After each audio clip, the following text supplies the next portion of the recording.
De regreso, este es el plato del día, Mira, Dilce, fue a mí que tú me diste el 12:35 de la cue, mañana. Fue a mí que tú me diste el Digo, cue. de la mañana, oye. De la tarde. Ay, hombre, 12:35 de la Pero tarde. ella es la que lee, ella está contratada para leer.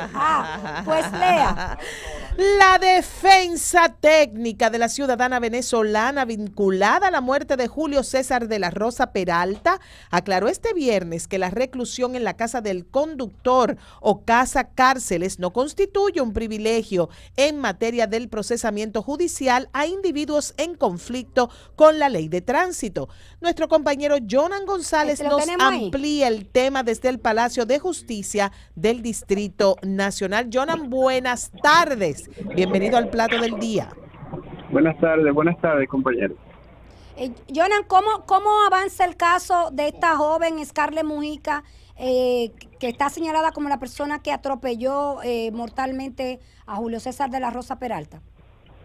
Sí, explicarle que en principio, a raíz de la recusación que se hizo en el día de ayer a la magistrada del Juzgado de Paz Especial de Tránsito del Distrito Nacional, pues se está a la espera de que una vez llegue el expediente remitido a la Corte de Apelación, los jueces de la Corte decidan si esta magistrada está hábil para conocer este proceso en contra de la venezolana Scarlett, que es la acusada de haber cometido el atropellamiento, embestir a Julio César.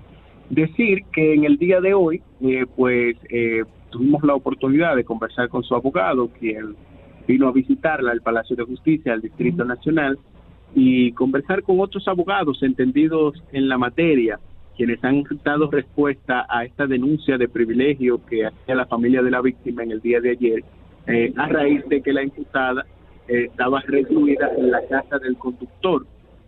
Ante esta interrogante, el mismo abogado de la imputada ha sostenido que no se trata de un privilegio, sino de un tratamiento que las autoridades le dan a todos los que pagan una póliza de seguro, que le permite agotar su proceso en una casa del conductor o otra, como el centro automovilístico que conocemos aquí en el país. Y han especificado, tanto el abogado como otros consultados, han citado el artículo 279 de la Ley de Tránsito, que prevé que los asegurados cuyas pólizas estén vigentes y cubran los servicios que proporcionan las casas de conductores o las casas cárceles, como le llama la ley a estos lugares, deberán ser trasladados a estas instituciones en los lugares donde existan estas instituciones. También aseguran que esta misma normativa, en artículos previos, pues define que estos centros serán organizados y administrados por personas físicas, morales, públicas o privadas, para previa autorización y bajo la supervisión de la Procuraduría General de la República. En ese sentido... ¿Y ese contacto existe? O sea, ¿eso es algo meramente privado o hay, digamos, una persona del Ministerio Público asentado allí? No, ¿tú no has ido nunca a la casa del conductor? Una sola vez. La casa del conductor es, y la casa y la automovilística, porque antes no había competencia, ahora hay dos, como decía Jonan. Es un servicio que se le brinda a las personas aseguradas. A los seguros, exacto. A los seguros de los vehículos. No es un privilegio, usted paga por ello. Están representados todos los estamentos, el Ministerio Público, el Poder Judicial, la defensa del que sea víctima o del que sea victimario, es integral. Y para la retención de las personas que tienen algún incidente de tránsito también no son cárceles, como se le dice, son más cómodas, porque sabemos lo que significa el significado de una cárcel en República Dominicana. Es un lugar hacinado, es un lugar donde no hay forma de estar de manera humanamente bien. Esto es contrario. De hecho, la misma ley de tránsito prevé que estos lugares, para ser aperturados, para que la Procuraduría le dé el consentimiento, el permiso para operar, deben tener ciertas regulaciones, y entre esas regulaciones está habilitar lugares idóneos, dignos, para que estas personas estén detenidas mientras se le conoce su proceso. Así es. Es decir, que a raíz de eso también se puede explicar. Pero mi pregunta era, y yo creo que ya Alba me explicó, si de verdad habían ahí representantes de cada uno de esos estamentos. Sí, del Ministerio Público, Poder Judicial, los abogados, todo el conjunto de lo que implica un proceso judicial. Sí, y creo que lo que es más digno. La familia, sí, quizá la familia en el furor, en el dolor, dijo ayer que el Ministerio Público no tenía el control de esos presos, pero creo que lo ha demostrado que tiene el control cuando ha trasladado a la imputada sin necesidad de que un juez lo disponga, porque ella todavía...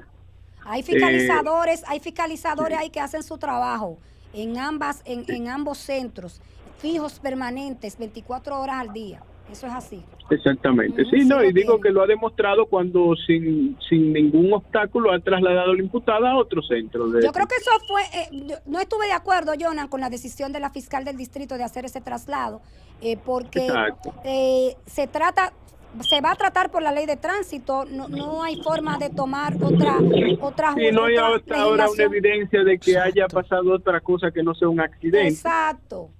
Está asegurada la joven, porque si no ni siquiera lo hubiesen aceptado en la casa del conductor. Estuviera presa en un tribunal, viéndose este caso en un tribunal ordinario. De hecho, la remitieron allá porque, si ustedes recuerdan, ella fue primero al juzgado de paz que opera en la DGC, que allá van las personas que no están asegurados, y al darse cuenta que estaba asegurada es que la remiten a la casa del conductor. Claro. Y realmente, y ahí sí tengo que como ciudadana decir, ¿por qué pasa en algunos? Porque obviamente aquí hay una mediatización, o hay una lamentable situación, hay un muerto, hay un muchacho valiosísimo que perdió la vida, pero hasta el momento lo vemos como un accidente de tránsito, ¿verdad? Entonces, cuando tú cambias tanto las cosas, cuando tú haces como con cierta retaliación algunas cosas, uno se pregunta, pero ven acá, ¿y por qué? Lo que tú decías hace un momentito, ¿por qué hay que moverla para otro lugar si se puede conocer de la manera que se inició el conocimiento? No, y es allá que se va a conocer. Exacto. Ahora se está esperando que se defina la recusación de la jueza para volver al tribunal que opera. Lo que pasa es que se logró impregnar la duda de que la joven se dijo que estaba saliendo de allá o que no había estado allá. Entonces quizá el Ministerio Público, para curarse en salud, pues eliminó esa duda y la trasladó. Bueno, pero hay que decir que ahí está, usted va, que tiene algún inconveniente, que tuvo un accidente, va a hacer su reporte. Si le llegó el mediodía, usted come ahí, el lugar es súper cómodo, entonces no entiendo por qué hacer esto.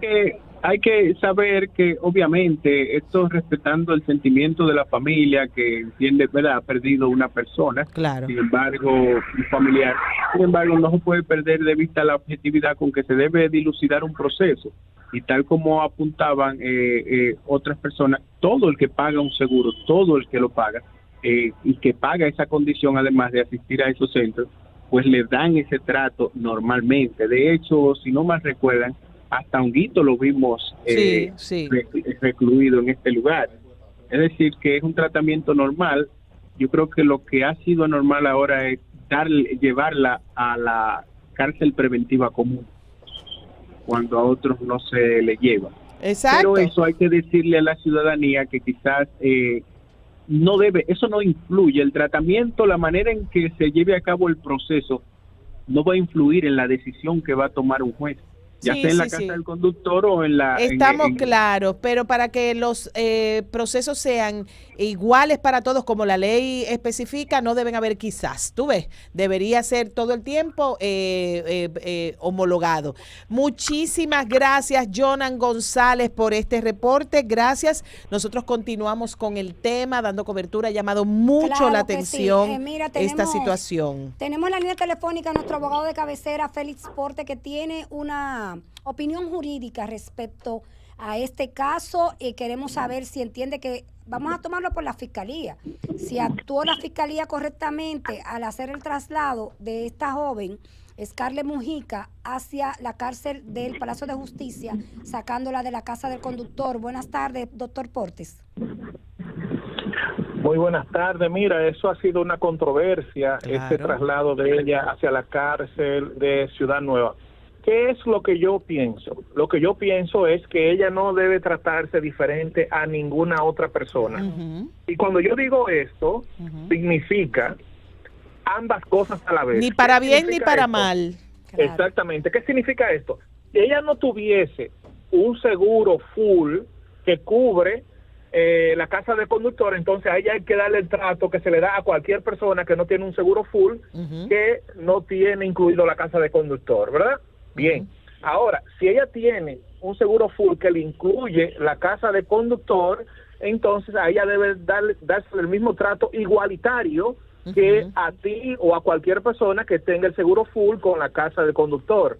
Entonces, sería un tipo de discriminación, ¿verdad? Sí. Un castigo, ponerla a ella en una situación donde una persona normal, en condiciones normales, que tiene seguro full, casa de conductor, el tratamiento que a ella se le dé sea peor que a una persona normal. Entonces, es ahí. Si no tiene el seguro full, no debe ser recibida en la casa del conductor y debe ir en el trámite ordinario que todas las personas normales. Ahora, si ella tiene el seguro full y a las personas que tienen ese trato, hay que darle el mismo trato. Claro. No, y de hecho, si ya ella fue recibida en la clase del conductor es porque definitivamente tenía el acceso, tenía el seguro. Y básicamente yo pienso lo mismo. ¿Por qué razón y por presión mediática las cosas van a cambiar de un lado al otro? Duele mucho el dolor de esa familia, pero deben ser homologadas las acciones que se tomen en cualquier aspecto de la ley. Félix, una cosa, ¿qué pena podría enfrentar esta joven a partir de todos los agravantes alrededor del caso? Mira, qué pregunta hizo mi amiga Albanelli. Mira, Albanelli, ahí también debo decir de una forma objetiva lo siguiente. ¿Debe una persona que atropelle a una persona o a 5 bajo el efecto del alcohol tener el mismo tratamiento? No, porque justicia es darle a cada quien lo que le corresponde. O sea, tú no puedes recibir una sanción penal por haber atropellado de manera, borracha a una persona que a 10, ¿verdad? No puede ser. O atropellar sin estar bajo el efecto del alcohol, que es un accidente puro y simple. Es así. Entonces, ¿qué es lo que yo digo? Lamentablemente, esta ley está o fue hecha bajo presión de los sindicatos en el sentido de que le pusieron como tope, como pena máxima 3 años. Aunque existan 30 agravantes, a ella no se le puede imponer más de 3 años de prisión, 3 años de prisión, que es el tope, no importa qué cantidad de agravante haya. La ley pone como un tope cuando hay una muerte por accidente o hayan 3 años. Wow. Eso debe ser modificado. Lo que pasó con con el chofer del autobús de Higüey, exacto. Ahí hay más de 9 fallecidos, cuántos lesionados, y en un momento el Ministerio Público dijo que él estaba bajo sustancia controlada, y a él, por más que brinquemos y pataleemos, no va a ser una condena más de 3 años. ¿Y tú sabes lo que es? Y tú sabes lo grande de ese caso de Higüey, que si tú pones y divides 3 años entre 9 personas, sale que él va a durar preso 4 meses por persona. Wow. Y si nos vamos un poco más allá, que es la ley de libertad condicional, aunque él sea condenado a 3 años, al año y medio, él va a tener la posibilidad de solicitar libertad condicional. ¿Qué significa eso? Que a los 18 meses, cuando tú divides 18 meses entre 9 personas fallecidas, a él cada muerto le sale a 2 meses. Y añádale a eso, doctor, lo que él haya durado en la prisión preventiva, que no recuerdo, fue bastante, se movió bastante. Se le rebaja al cómputo. Entonces lo que te estoy diciendo es una locura, esa ley es una locura. Ese caso, si tú lo analizas, ¿cuántos muertos hay? 9. ¿Cuál es la condena máxima? 3 años. ¿Cuántos son 3 años? Son 36 meses. Divide 36 meses entre 9 muertos. ¿A cómo salen los muertos? Pon tú qué sé yo, a 6. A 6 meses. Pero de esos 6 meses, él puede tener libertad condicional en mitad. Entonces, cada muerto básicamente va a costar, para ponerlo en términos que la persona entienda, la consecuencia por cada muerto será 3 meses. Entonces, una locura. esa ley. Bueno, doctor, también hay que tomar en cuenta, doctor, usted lo sabe, que por estar implicado Julio César de la Rosa Tiburcio, quizá esto pueda tener otros ribetes. Usted hablaba de que la justicia es igual para todo, pero se complica un poco por los actores, ¿o no?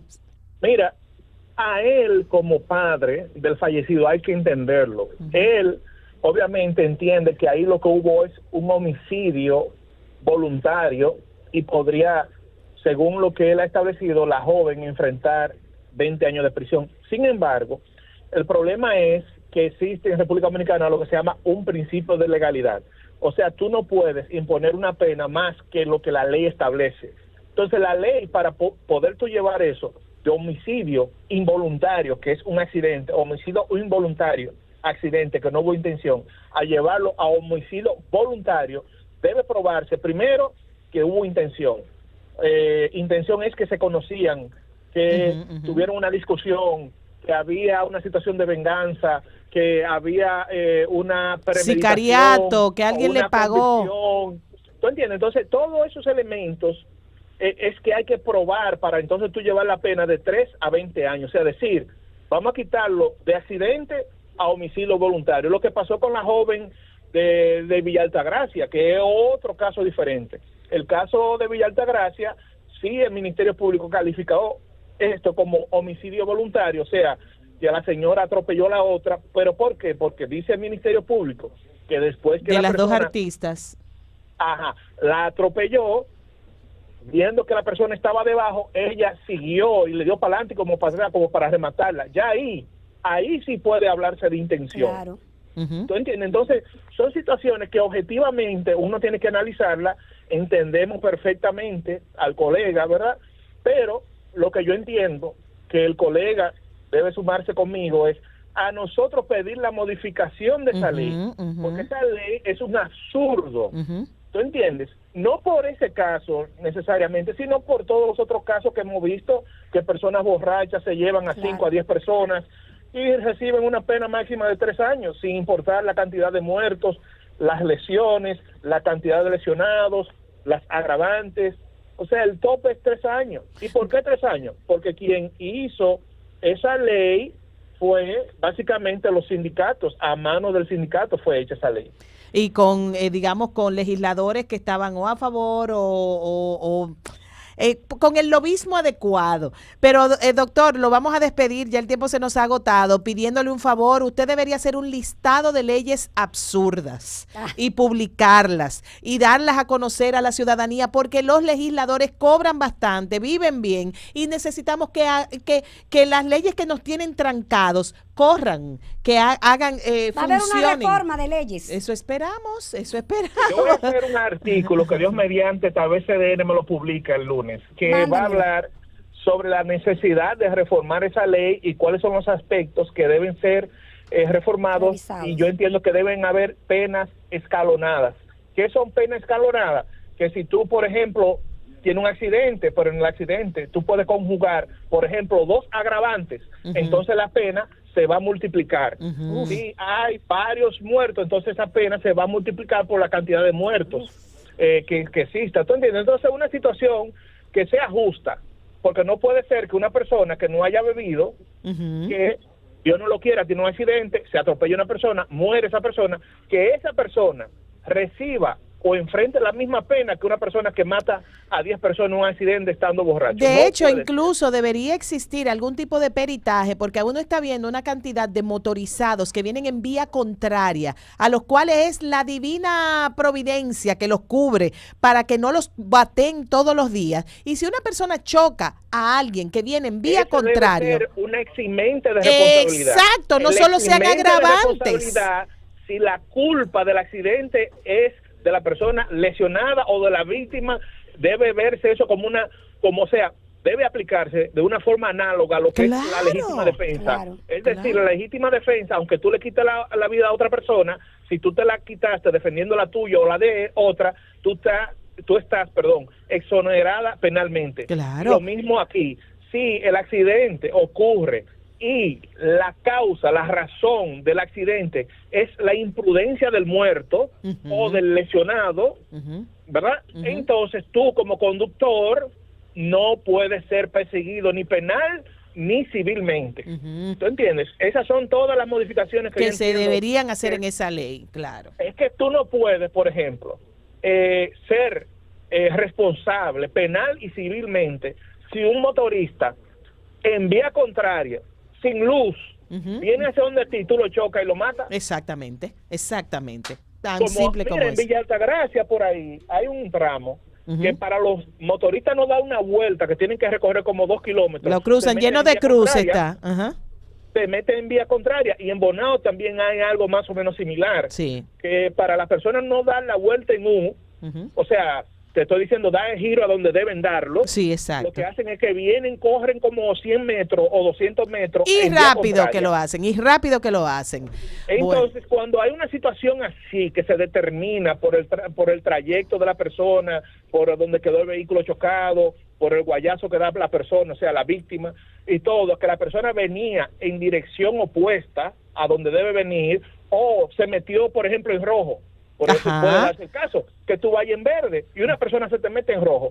Si se demuestra que la persona se metió en rojo, váyase para su casa, señora, váyase para su casa, Albanelli, váyase para su casa, Juan. Y ya, porque no puede una persona ser perseguida por la imprudencia de otro y la inobservancia. Que dicho sea de paso, hace un tiempito yo publiqué un tema de una persona que está cargando con un largo proceso judicial por culpa de por un accidente con un motorizado, en el cual el motorizado tuvo el accidente y aparentemente la ley de tránsito se inclina hacia esos pobres infelices que se meten cuando tú vas a doblar. No puede inclinarse. Si la persona anda sin casco protector, si anda sin la debida identificación, las luces, señalizaciones, eso debe ser, si no un eximente de responsabilidad, debe ser un atenuante, estimada amiga. Sí, por supuesto. Bueno, pues muchísimas gracias le damos al doctor Félix Portes, que nos ha acompañado en esta parte del programa con estas precisiones legales tan importantes que hemos compartido sobre este caso y otros tantos. Muchas gracias, doctor. Buen fin de semana.